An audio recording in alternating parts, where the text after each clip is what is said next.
Magandang gabi mga sangkay. Tingnan nyo naman kung gaano ka-busy yung train station nila rito sa Kukuraiki. Talagang halos lahat ng tao rito nagtitrain talaga sila. Yun yung primary transportation nila rito mga sangkay. Gaano ka-busy yan. Parang nasa Tokyo ka lang din. Dito tayo mga sangkay ngayon sa Kukuraiki. Yan yung lugar nila mga sangkay.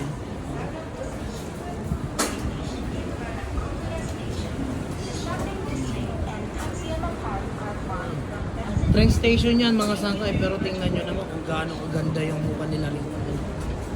Kokura Station. Ayan, mga sangkay. Ganda. Medyo nakagala tayo mga sangkay. Gawa nga magsasama-sama yung mga Pinoy dito sa Kokura. Shout out sa mga kasama natin, mga senpai ko. Ayan na. Okay. Shout out. Ayan, mga tropa natin. So yun lang mga sangkay, dito ko natapusin yung aking vlog. Kung nagustuhan yung mga ganitong content, follow nyo lang po ako sa aking Facebook account, ganun din po sa aking YouTube channel. Maraming salamat and God bless po.